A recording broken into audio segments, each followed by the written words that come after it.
You're right, guys, and welcome to the latest episode of Muscle Owl Talks. Well, we've had a break of a couple of weeks, and we've been getting a lot of new viewers, watchers, subscribers. If it's your first time watching, my name is Peter. I'm host, editor at Muscle Owl. My brother has Duchenne muscular dystrophy, been involved in the community many years. And John, you have Duchenne muscular dystrophy yourself, and you're regular guest on the show in big part of the community.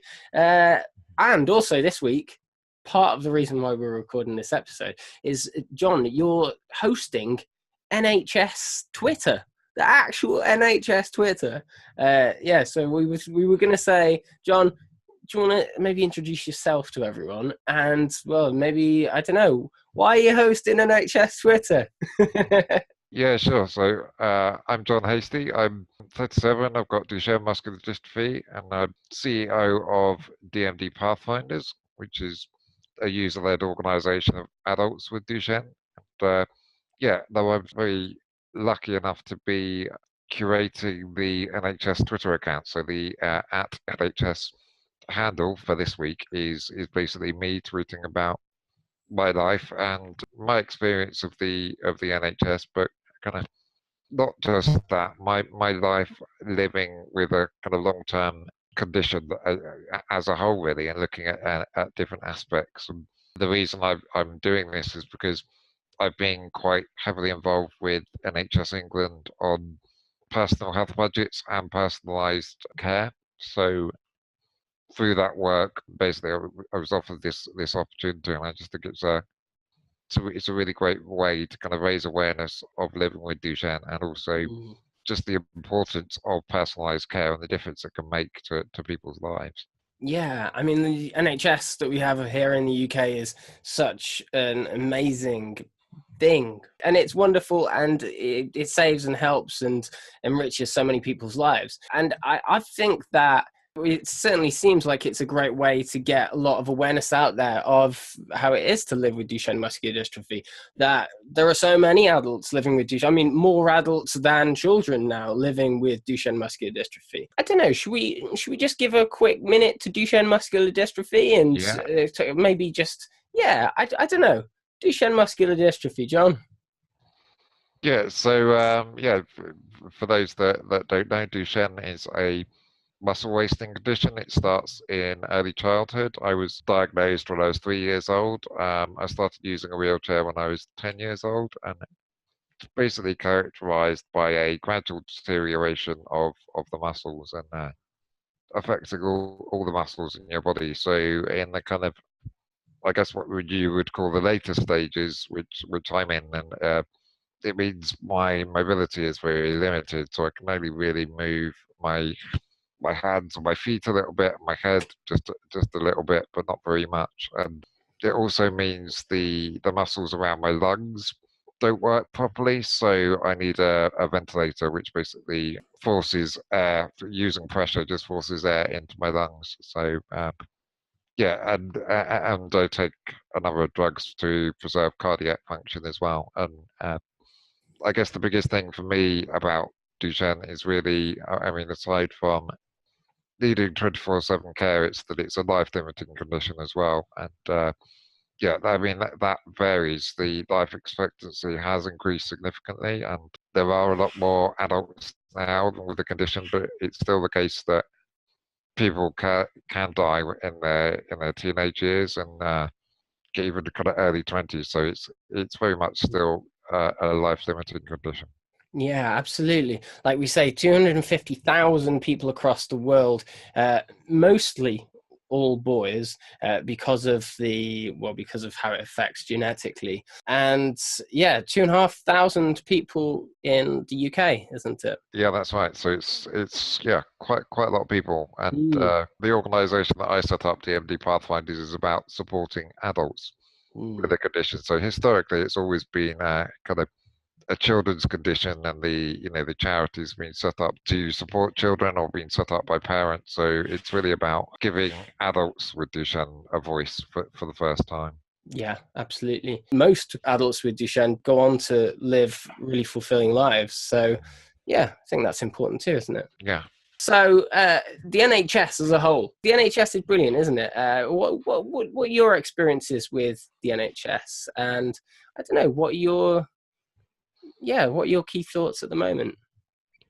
Yeah, I mean, for me, the NHS has been kind of an integral part of my life for my whole life, really. So I was diagnosed when I was age 3, and since then it's been twice yearly. I've seen a specialist about Duchenne, and kind of it has seen me through kind of growing up and becoming an adult. And obviously I've changed from children's to adult services, but it's always been there. And that's not to mention all the kind of the community support as well that I get. And also now in the kind of more advanced stages, now I'm eligible for what's called continuing healthcare. Then I actually get funding from the NHS to manage my kind of longer term care needs. So I get that in a personal health budget, which I use to employ personal assistants to help me with various care and health needs. Mm. Yeah, and obviously the NHS is, I guess, ever changing, with all the different political spheres. Do you think there are any major issues, reasons for concern at the moment? Obviously, like living in the UK, we hear a lot of things about, oh, the NHS is, this is going to happen or that's going to happen. I don't know. Do you have any major thoughts or concerns at the moment?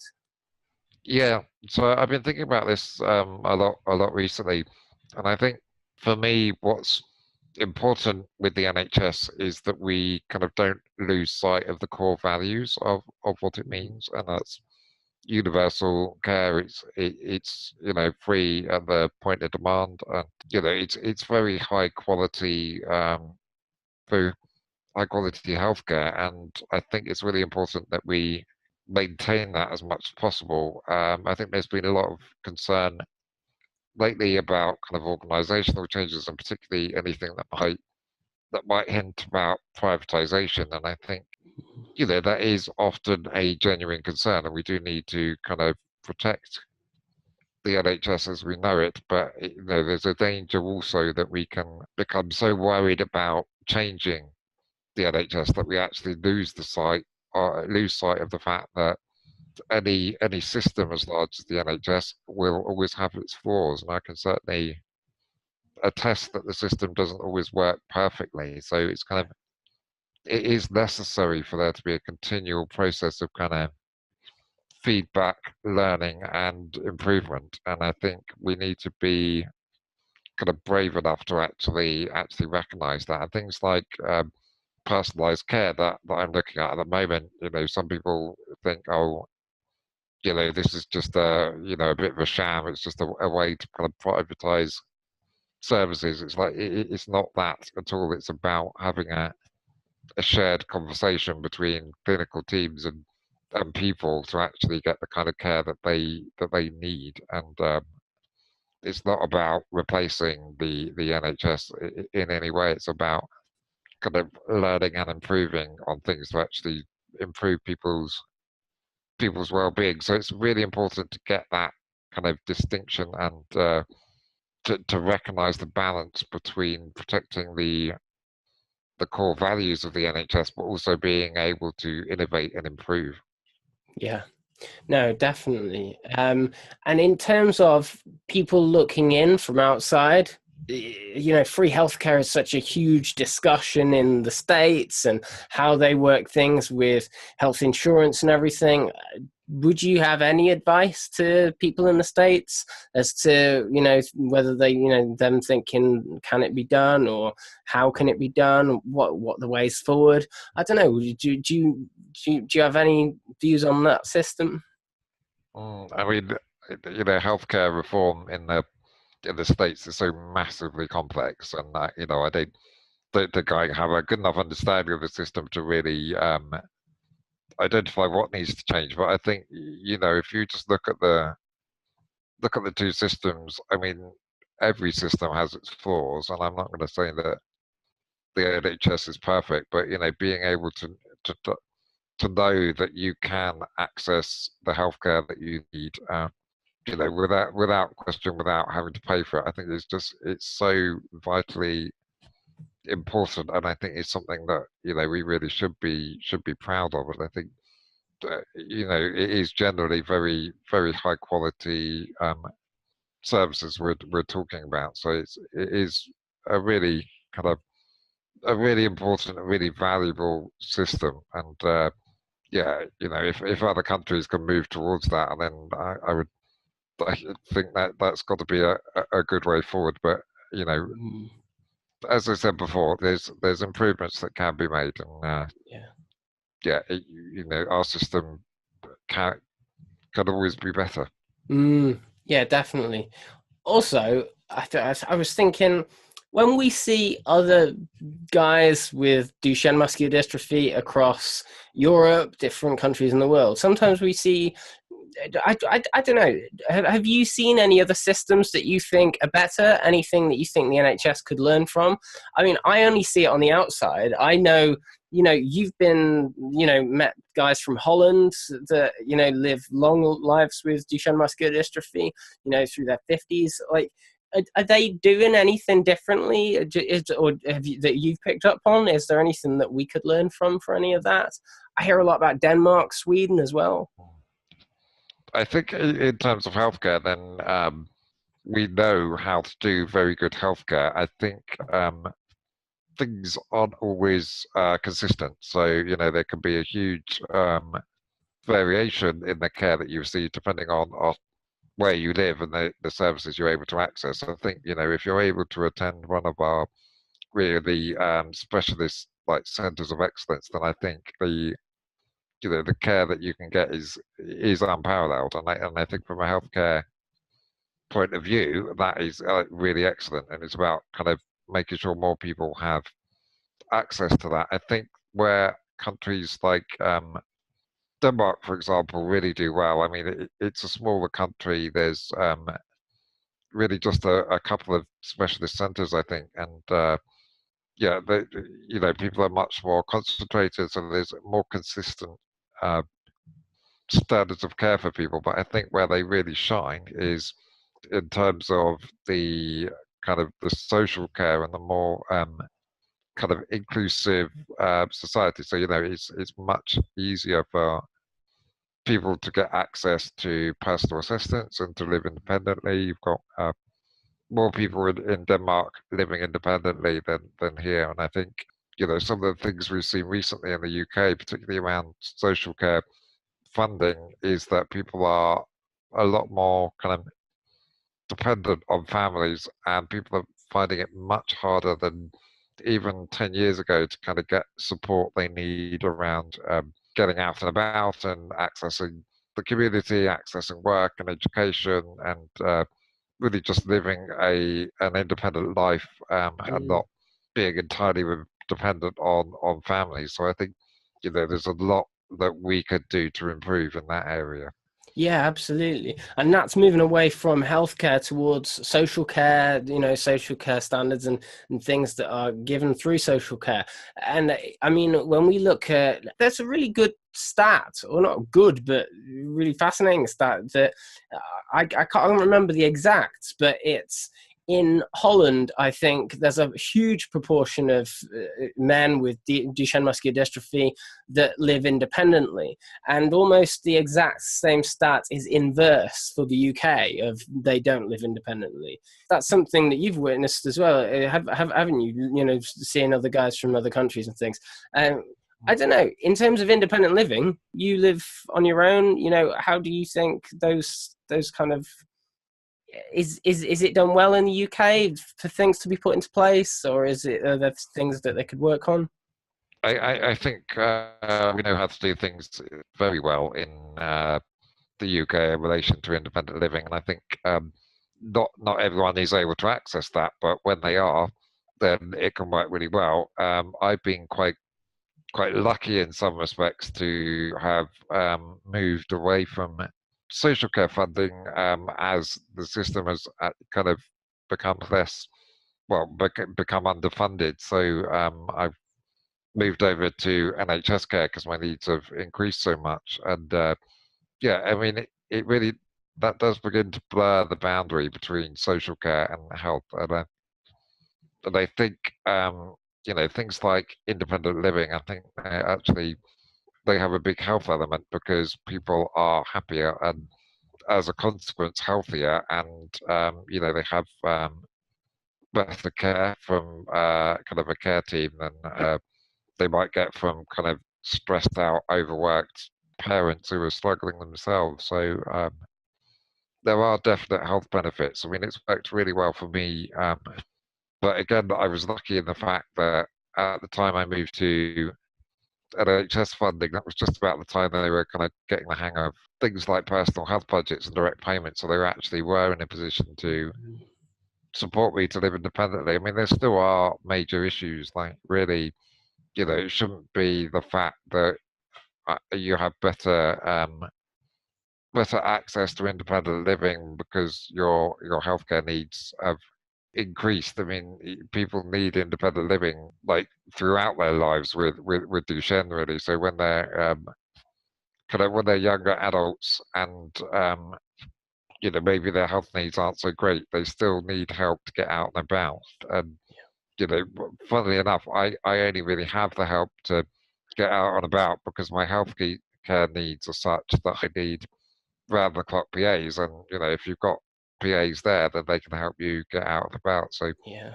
it's a lucky consequence of my health needs that I can get out and about. Yeah. Yeah, no, I definitely see it as one of the more annoying sides of things is that you have to wait until your health deteriorates to a certain point until you can have that human right of independence almost. That's something that I see a lot of. And there are so many years that it's almost it seems lost that people should be able to have that independence because they are healthy and they should be able to go and do things. So yeah, but I don't know. We're actually recording this on Valentine's Day, and talking about independence and living an independent life. You not just live independently, but you're going to get married. Yeah, that's right. So I'm engaged and we're planning a wedding for in the summer of this year. So it's quite an incredible thing for me, and it really is kind of showing how important independent living is really, because I know without kind of the support that I've had, I wouldn't have been able to even think about dating. If I was kind of dealing with my health condition kind of day to day, and that's all I could deal with, then you don't have time to think about actually living your life. So I think having the healthcare sorted out, having the independent living, this is really vital in letting people actually get on and live their lives. And yeah, no, I consider myself really lucky, and I think that dating with Duchenne is it's very challenging. I think before I met my partner about just over a year ago. Before that, I was single for about 15 years, and it wasn't really through lack of trying. And I think, I can certainly empathize with people that might be kind of that haven't settled down right now. But I am reassured that it is possible. It's not always easy, but it's possible, and it can be amazing when it does happen. Yeah, yeah. I guess if we're any people who have Duchenne muscular dystrophy or any other types of muscular dystrophies watching, I don't know, do you have any tips, any advice? What are Jon Hastie's top 5 tips for dating? Well, yeah, I mean, I'd hardly say that I'm a kind of guru. So I think I lucked out. But yeah, I think what is important is to kind of recognize, because I mean it's difficult. There's a lot of stigma in society and a lot of barriers that might put someone off dating a disabled person, and it's very easy when you're that disabled person to just blame kind of society and just get angry that this is the way things are. But I think most of the people that I've spoken to who've had relationships, it's because in a way they don't really give a damn about what society thinks, and they just kind of like, well, why shouldn't I date the same as everyone else? And it's kind of like, I think, you've got to just not get too bogged down in the fact that things might be a bit more difficult. And, if it's something you want, just go for it. Put yourself out there. I think that's the really difficult thing. 'Cause you will get a lot of rejection, and it is really difficult.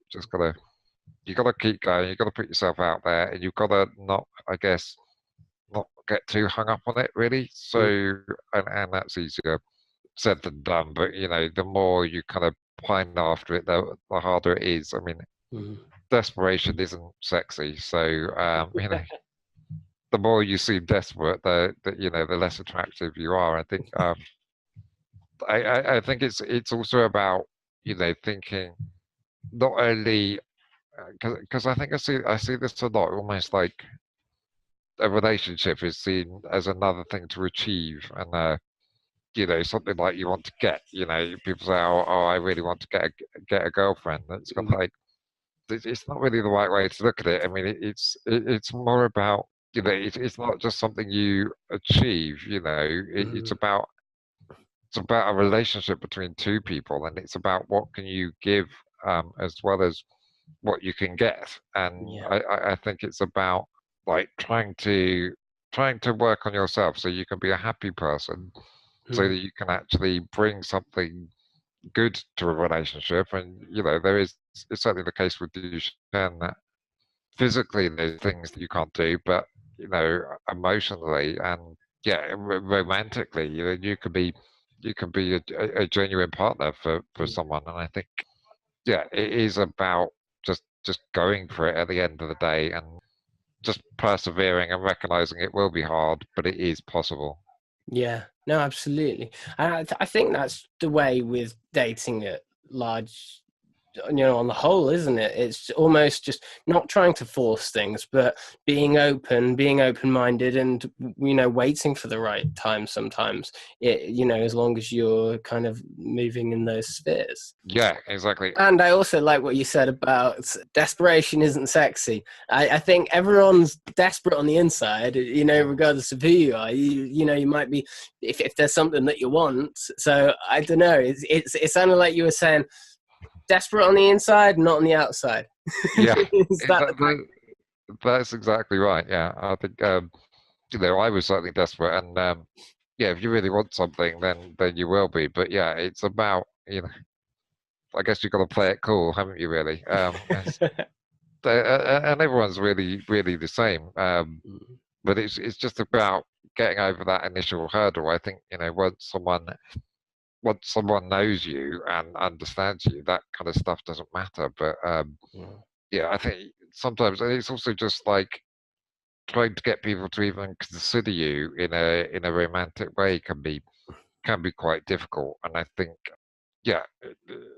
I just think you need to be presenting yourself as pretty cool, but also as well. I guess you don't think there's anything wrong with dating a disabled person, so why should they? But I think as soon as you start to internalize it and think actually there's something wrong with you, and there's something like lacking if someone's dating you, then you've already lost the battle. Because if you don't think yourself as dateable, then why will anyone else? Yeah, that's wow, fantastic advice, Jon. Yeah, maybe we should do more episodes on this. If anyone has any questions, ask Jon Hastie, dating guru. Awesome. So anything else you want to leave people with before we finish? How can people find you? DMD Pathfinders? Yeah, absolutely. So do check out the NHS Twitter account this week and follow what's happening. And then if you want to get in touch with me and find out more about the work I'm doing, you can do so through Pathfinders. And you can find us on Facebook or Twitter, on our website at pathfinders.org.uk. Awesome. And muscleowl.com if this is your first time. And we'll catch you all soon. And also, we're also podcasts on iTunes as well. Let's not forget those. This will be up within the week. So hopefully we'll see you all soon. Bye-bye.